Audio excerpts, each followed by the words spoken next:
Hello बच्चों, आज हम लोग करने वाले हैं electric potential at any point due to the dipole. Right, आप लोग ध्यान से देखना बच्चों, इसको नोट डाउन कर लेना और आपको पसंद आए तो लाइक, कमेंट, शेयर, फॉरवर्ड जरूर करना और सब्सक्राइब नहीं किया है तो प्लीज़ सब्सक्राइब करो। राइट बच्चों, लेट्स स्टार्ट। हमारे पास दो चार्जेस हैं, plus Q and minus Q. This is called dipole separated by a small distance 2a। और यहां पे हम लोगों ने मिड पॉइंट लिया हुआ है, पॉइंट P, और यहां से एक डिस्टेंस है r। यहां पे एक पॉइंट है O। इस पॉइंट O पे मुझे फाइंड करनी है total electric potential due to this both the charges. और ये एंगल मेरे को गिवन है थीटा है, ये एंगल थीटा है। ये थीटा कुछ भी हो सकता है, 30, 40, 50, 60, 90, 100 कुछ भी हो सकता है। तो सबसे पहले हमें ये पता होना चाहिए बच्चों, electric potential is scalar quantity और scalar quantities can only be added. तो जो भी पोटेंशियल आएगा इसके कारण और इसके कारण, उन दोनों को ऐड कर देंगे तो इस पॉइंट O पे टोटल पोटेंशियल आ जाएगा। ठीक है, तो इसको ऐसे जोड़ देते हैं, डॉटेड डॉटेड, दिस वन। इसमें थोड़ा कंस्ट्रक्शन भी है कि वी हैव टू एक्सटेंड। हमने क्या किया, इस पॉइंट को एक्सटेंड कर दिया और यहां से एक परपेंडिकुलर ड्रॉप कर दिया। इसे नाम दे देते हैं पॉइंट A जिस पे पॉजिटिव क्यू है, पॉइंट B जिस पे नेगेटिव क्यू है, और इसे नाम दे दो C जो कि मिड पॉइंट है।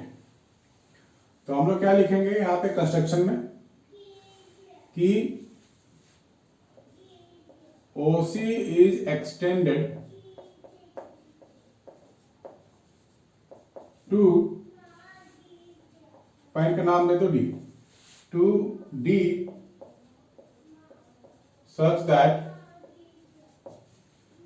that AO is equivalent to OD।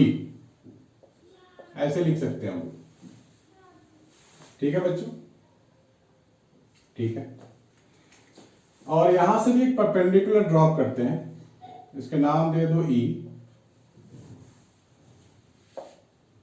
Draw BE perpendicular OC such that BO equivalent to OE। ठीक है, इक्वेलेंट टू है, बिल्कुल आसपास है। तो हम लोग जो पोटेंशियल निकले वाले हैं V is equal to V1 plus V2, और V1 मान लेते हैं पॉजिटिव चार्ज के कारण होगा। तो हम लोगों ने पोटेंशियल का फॉर्मूला डिराइव किया हुआ है, that is K Q upon R, K Q upon AO plus K minus Q upon BO, K into charge upon distance. Scalar को जब भी डील करेंगे बच्चों तो नेगेटिव को नेगेटिव लिखेंगे, पॉजिटिव को पॉजिटिव लिखेंगे, इसमें कोई डाउट नहीं होनी चाहिए। अब मेरे पास गिवन क्या है, AO इक्विवेलेंट टू OD, ये गिवन है। तो AO और OD को हम लोग फाइंड कर लेते हैं।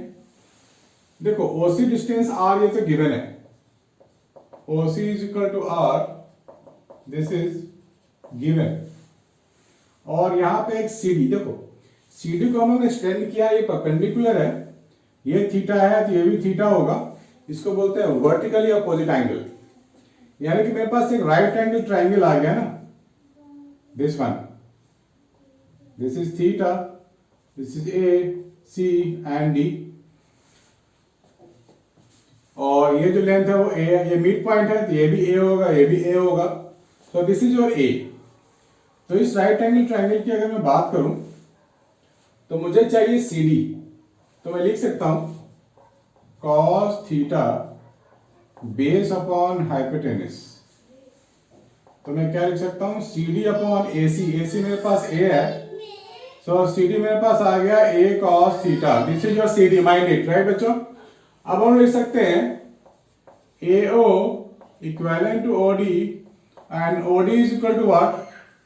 OC प्लस ऑफ CD है हमारे को गिवन है, OC प्लस ऑफ CD यही तो होगा। और OC मेरे पास R है और OD कितना है बच्चों, CD कितना है मेरे पास, A cos थीटा है। This is your A cos theta. तो ये पूरा मेरे पास आ गया A equivalent to OD is equal to R plus A cos theta. तो AO की जगह मैं लिखने वाला हूं R plus A cos theta. Similarly मैं फाइंड करने वाला हूं OE। तो OE निकालने के लिए मुझे क्या चाहिए, मैं OE को लिख सकता हूं OC minus EC, OC minus EC, और OC मेरे पास गिवन है R, सो R माइनस EC में लिख सकता हूं। अब बच्चों EC क्या होगा, EC भी एक राइट एंगल ट्राइंगल है। मैं इतने पोर्शन को बाहर ड्रॉ कर देता हूं, this is B E C, this is theta, this is 90।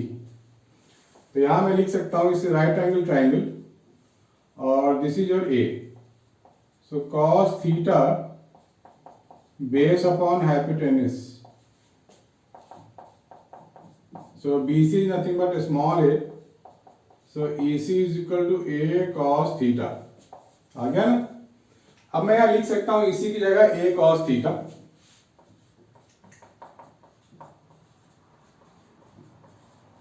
R minus A cos theta. OE आ गया, ठीक है बच्चों। तो OE जो हम लोगों ने ड्रॉ किया है वो BO के बराबर है, तो मैं BO की जगह OE लिख सकता हूं, और AO की जगह मैं OD लिख सकता हूं, मैंने यहां लिखा हुआ है। अब यहां वो एक्सप्रेशंस डाल देते हैं। So total V is coming out to be, KQ common ले लिया, 1 upon OD R plus A cos theta minus 1 upon R minus A cos theta.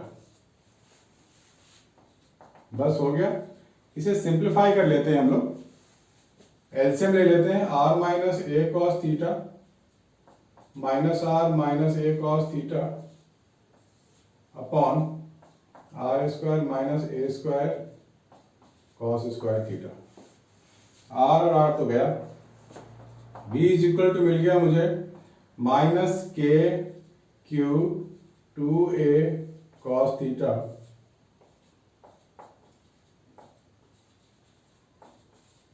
ये मिल गया बच्चों। हम लोग ने डायपोल मोमेंट का फॉर्मूला भी किया हुआ है, उसमें क्या था, Q इंटू 2A को P लिखते थे, तो यहां भी P लिख सकते हैं, माइनस KP cos थीटा